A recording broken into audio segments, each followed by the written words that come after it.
कुछ लुक इसका ऐसा आ रहा है। ये पाइनवुड है और पाइनवुड में भी बहुत स्ट्रॉन्ग होता है। पाइनवुड जो होता है बहुत स्ट्रॉन्ग होता है दोस्तों। इसमें भी फ्रेम बना सकते हैं अगर नीमवुड में नहीं बनाना है तो। पाइनवुड में उससे अच्छा होता है, नीमवुड से अच्छा होता है पाइनवुड।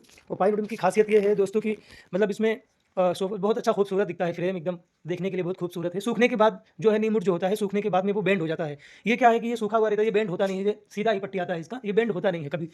और नीमवुड जो है बेंड हो जाता है। बाकी नीमवुड में भी कोई कीड़ा वगैरह नहीं लगता है, उसे भी आप लगा सकते हैं, कोई दिक्कत नहीं है।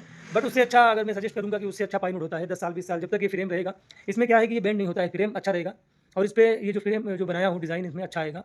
और इसमें बहुत सारा डिज़ाइन बना सकते हैं इस फ्रेम पे। बैक का डिज़ाइन, सीटिंग का डिज़ाइन, हैंडल का, अदरवाइज बहुत सारा डिज़ाइन इसमें बन सकता है। अगर आप इसको सोफे को नया मैं बनाता हूँ और अगर इसी डिज़ाइन को बाद में आप रिपेयर करवाएँ तो इसमें बहुत सारा डिज़ाइन बन सकता है। इस हिसाब से ये बनाया हूँ मैं।